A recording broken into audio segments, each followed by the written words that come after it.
Good morning, everyone. Again, ako po si JP and I pastor here in GCF Rizal. And today I will be talking about asking, seeking, knocking. Isipin mo muna, before I expound what Jesus Christ has to tell you today. Isipin mo muna, ano yung pinaka gusto mo ngayon? Hindi lang luho, kundi yung bagay na paulit-ulit mong isip o iniisip, yung dasal na di mo nasabi o masabi o pangarap na napaka-personal, yung kind ng desire na tahimik ka lang, yung between you and God because it's that personal. In your mind right now, sabihin mo yun sa Kanya. Huminga ka saglit. Because in our message today, Jesus will speak to you about that.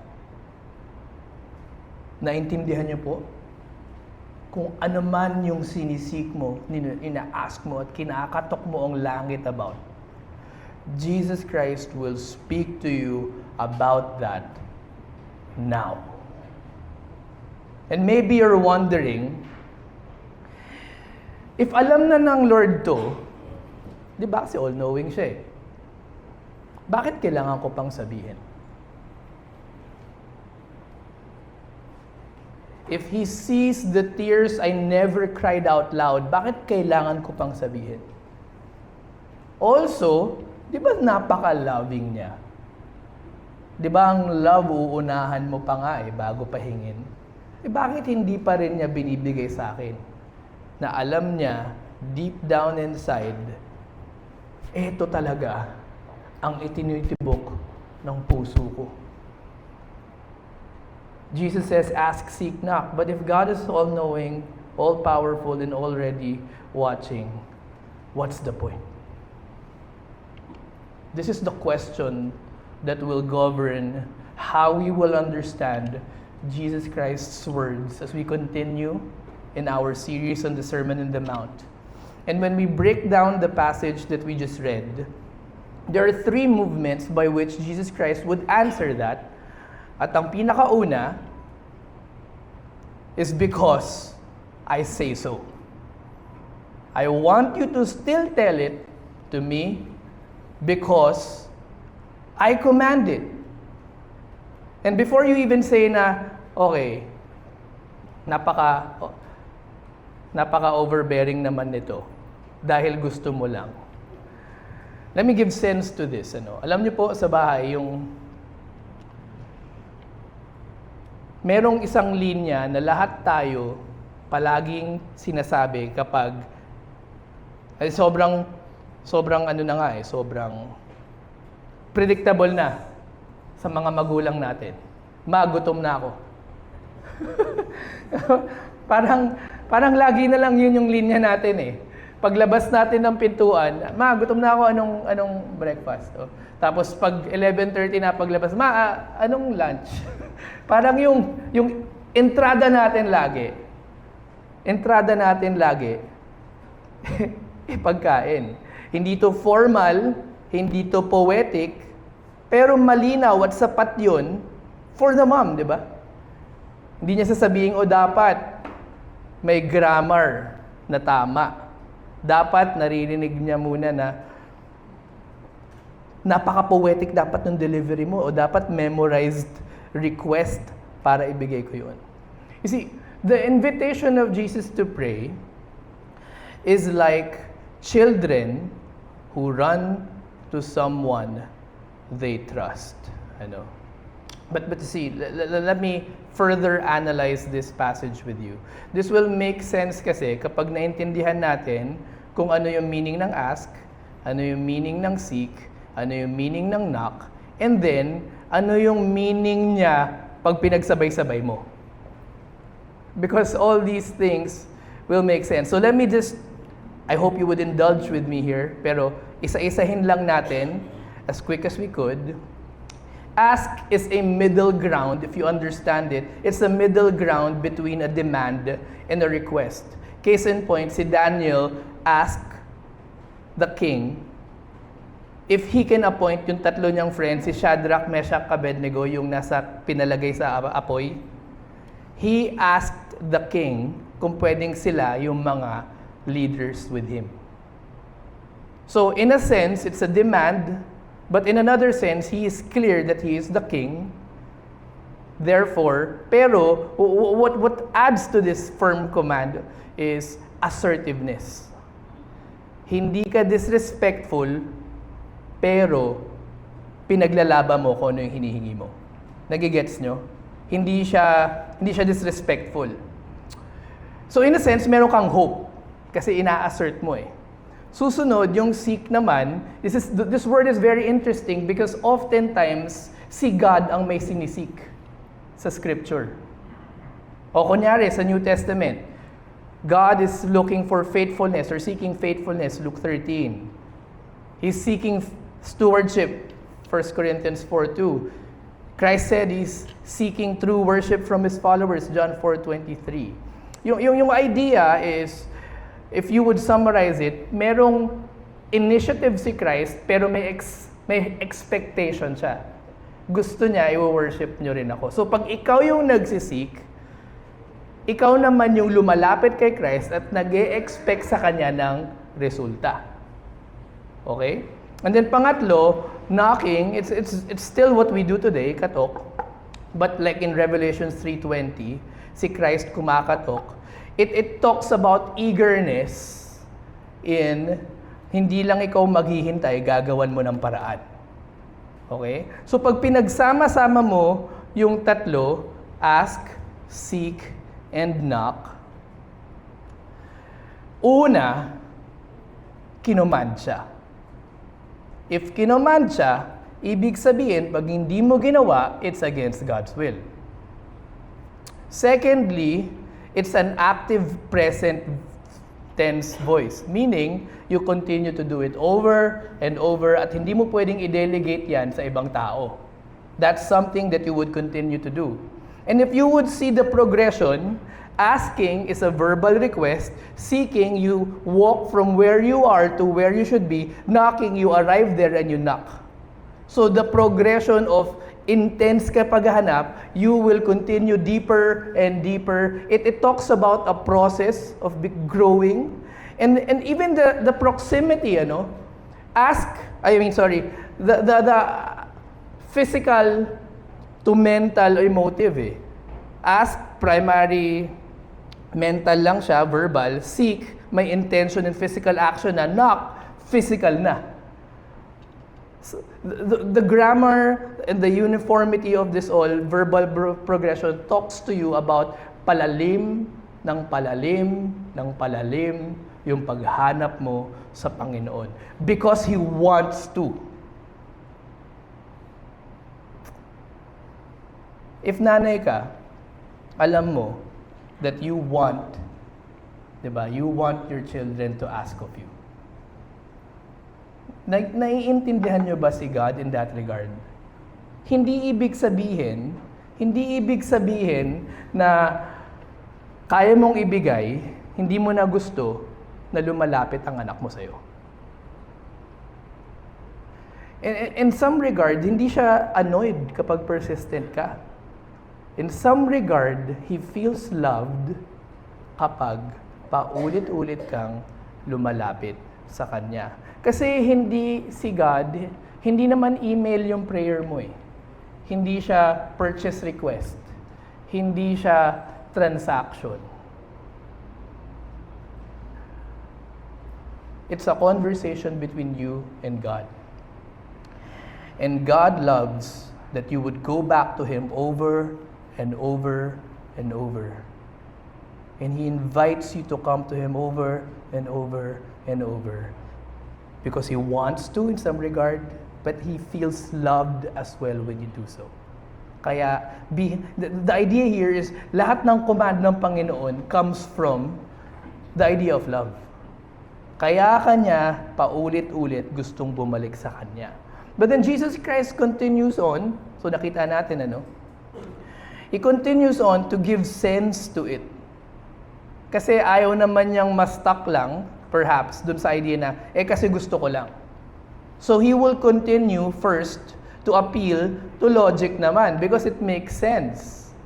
Lapit ka sa akin because, humingi ka sa akin because, think about it, if hindi ka humihingi, then paano ka mabibigyan? Let me read the passage. For everyone who asks receives, and the one who seeks finds, and to the one who knocks it will be opened.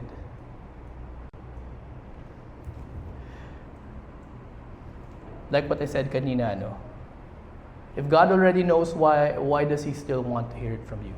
Say for example, may nagbigay sa'yo ng, ano ba yung hinihingi mong gusto mo kunyari ngayon for your birthday? Siguro rubber shoes.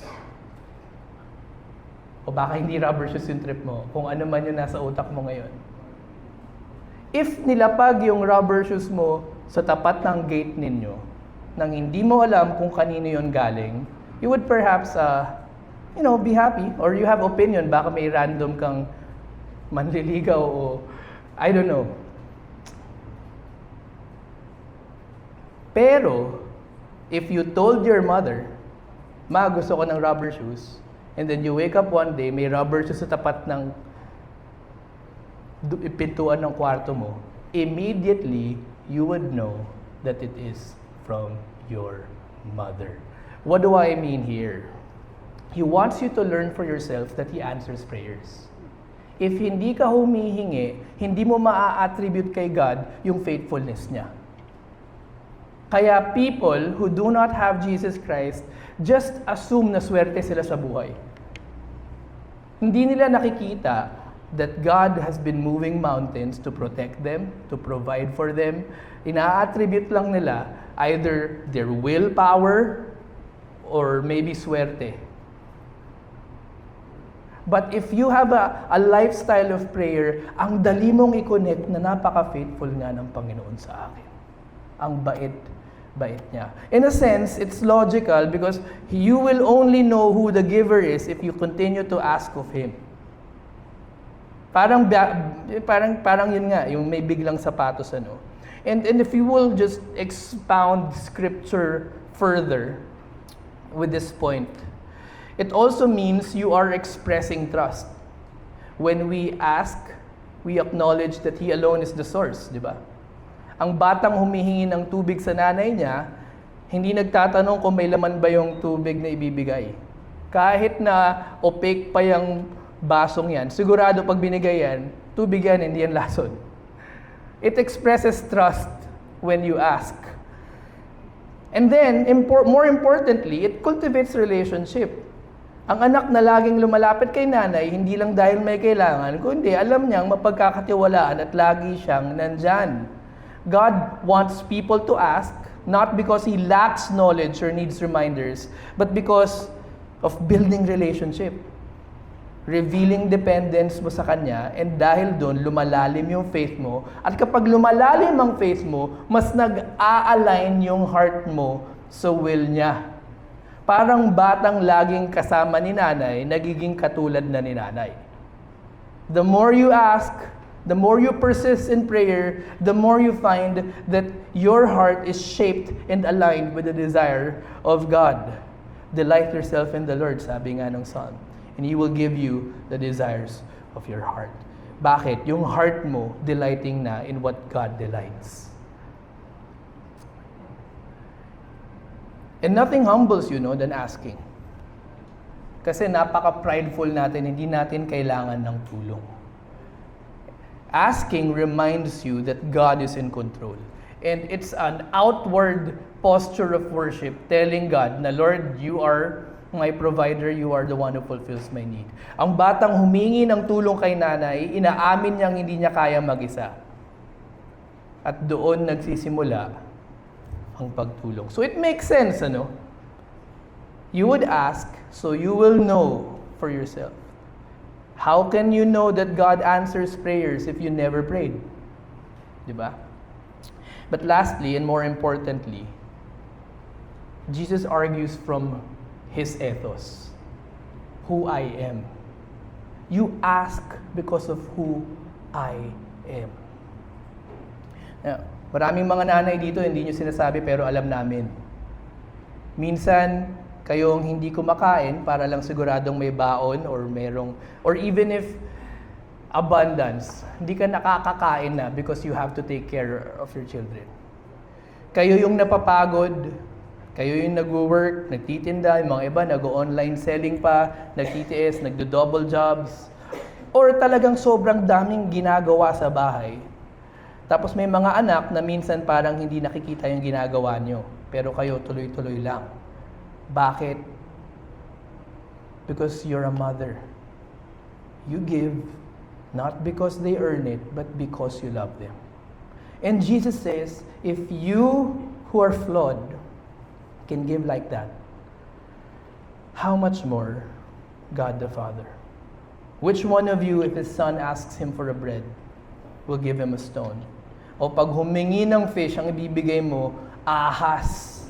If you then who are evil know how to give good gifts to your children, how much more see God? Jesus Christ is saying, who God is why you pray. Yung fatherly character ng Panginoon is your confidence in prayer.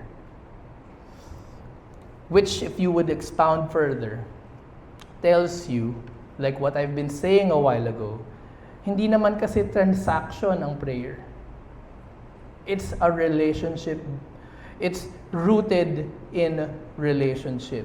Kaya sa mga prayer, Father, our Father, we are called children of God. Abba, Father. And here's the thing, I want to zoom in on another point. Who God is why there are unanswered prayers as well. Ulitin ko Who God is why there are unanswered prayer. May batang umiiyak. Gustong-gusto niya ng ice cream. Hindi ibibigay ni nanay, bakit? May sore throat. Nilalagnat. May batang umiiyak. Ayokong magpa-vaccine. Yak, grabe. Pero yung nanay, nagiging wrestler. Ilileg lock, hand lock. Lahat ng pwedeng lock na nag-jujitsu bigla. Hindi ibibigay yung request ng bata. Bakit?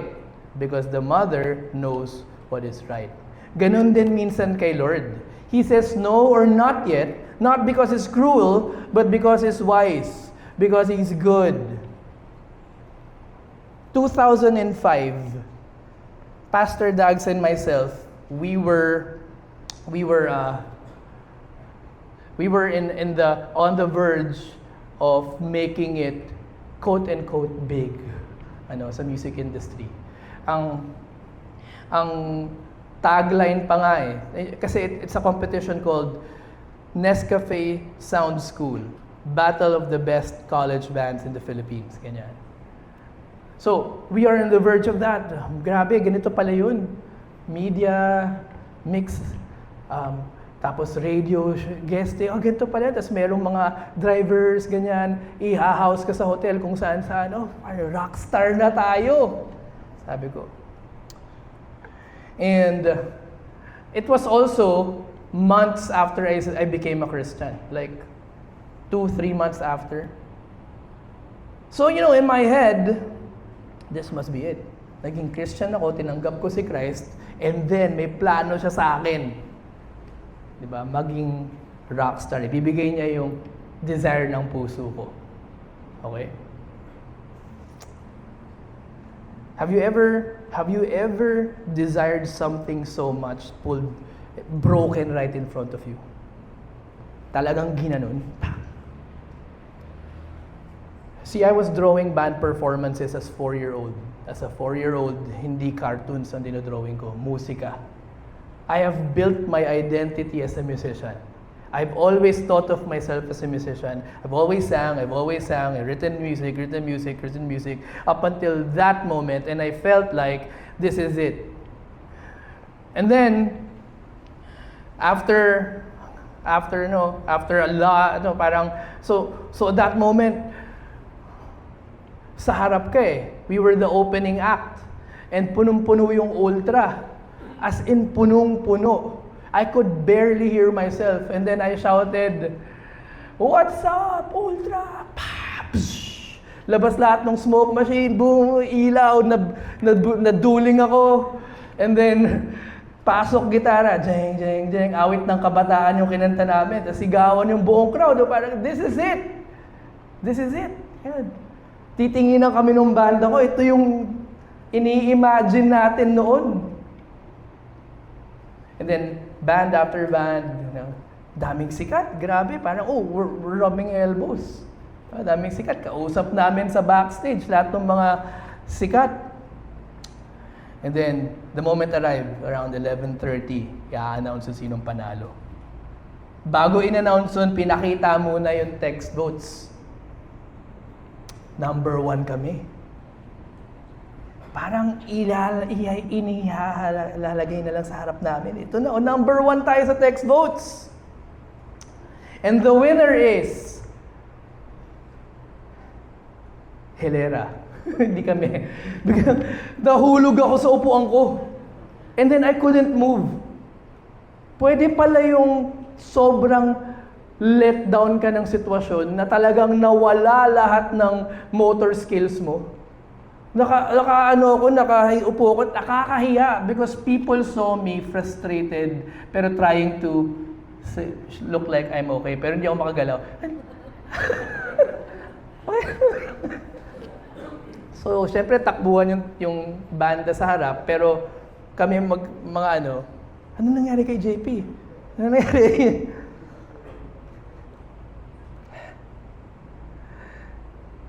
Have you ever felt like tinanggal sa'yo yung very thing that you have hoped for? But 20 years after, 2025, I'm here speaking to all of you. If alam ko that this is the life that God has in store, I wouldn't have broken down at that moment. You see, who God is loving. And may tinanggal siya because at that time, I had zero clue about His goodness and that He has a better plan for my life. Kaya kung may tinanggal rin siya sa'yo, parang ice cream sa sore throat o vaccine na ayaw mo nung bata ka, you have to believe that it's for your own good. So as an application, ang pinakauna mong gustong gawin is you do not shy away then. Kasi alam mo namang good si God eh, and you can trust His leading eh. Pati ba naman sa prayer, magiging filtered ka pa? Mga kapatid, sana hindi tayo manahimik sa prayer, We endure, we may suffer quietly, we say, okay lang po ako, even when we're breaking inside. Pero, Jesus is saying, ask. If no rin naman yung sagot dyan, you'll understand me deeper through that prayer. Ask. Hindi lang ito para sa spiritual na elite, or yung mga religious leaders during that time. Jesus Christ was talking to His disciples, the commoners. This is for you then, for me, for tired moms, for working dad, for students, wondering if may future pa ba, for people concerned with our country, wondering if what will happen to us. Let us become a church that stops keeping everything in and starts bringing everything to the Father. And wag natin i-limit sa daily needs, while that of course is very important. But for the healing of our country, make bold prayers for justice, for mercy, for truth, for accountability. And then pag-pray rin natin yung mga anak natin, yung schools, yung streets, yung barangay, yung safety. Ang daming pwedeng ipag-pray. Bakit tayo nananahimik? Second, seek God's kingdom first, then build it right where you are. Since God, you are good, since He's good, then you would want to understand who He is first. You see, the passage isn't just about what we ask for. It's about what are we actually seeking. Minsan nga, di ba, pag na-disrespect ka, mas nagiging blessing siya kasi mas nalalaman mo pa kung why you are doing what you're doing. Because if you continue to do what you do, if you're disrespected as a mother, as a father, if you have been disrespected as a pastor, as an elder, as a teacher, as a businessman, and yet you keep your head down and continue to grind, that disrespect helps you because it parang sifts through all the fuzz and allows you to focus on why you are actually doing it and who you are doing it. That's why you continue to stay. Hindi naman pala para sa akin to, para sa mahal ko at para sa Diyos. Minsan yung disrespect pa nga is helpful. It's in an economy that tells you to hoard, we choose to give. In a culture of fake news and cancel culture, we choose to speak truth. In a system that rewards shortcut, we choose integrity. Why? Because our God is good. And if we are His children, then we live like we trust Him. Let's build this kingdom church right where we are, in your home, in your job, in your store, in your desk, in your online space, in this church. Let's make Rizal feel what it's like when children of a good Father ask boldly, but doesn't stop there. Live faithfully as well. And last, of course, but not the least, is you have to still and continue to trust Him. Whether He gave you what you asked for or not. Naalala niyo yung pinag-pray niyo kanina? Yung binulong niyo kay Lord sa puso ninyo. You have to trust Him with that. Ask, seek, and knock. Di ba yung meaning ng tatlong yun? May optimism, may intensity, may escalating intensity. May progression, may giggle, may hope. Yun yung dapat mong gawin pa rin, even when you are actually not sure if ibibigay or hindi. Because you trust His heart. And ito yung ito yung right hook ng scripture, yung knockout punch. Jesus Christ Himself asked of you, sought you, and knocked on the door of your heart. Let me illustrate. Right? Let me illustrate how Jesus Christ Himself lived out asking, seeking, and knocking. Alam nyo ba that at this very moment, Jesus Christ is asking on our behalf through prayer and intercessions? Even now, Jesus continues to ask the Father on our behalf.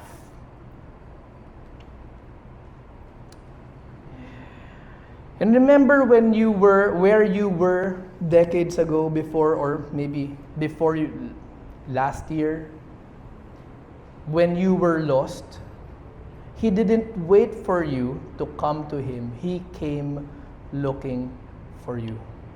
Kagabi o kahapon sa young adults, we talked about, yung parable ng prodigal son. And the older brother should have gone off and looked. Dapat hinanap niya yung isang kapatid. That would have been what he was. Yung ideal na older brother would have umalis yung isang anak. Dad, send me out, hanapin ko. Yun ang ginawa ni Christ.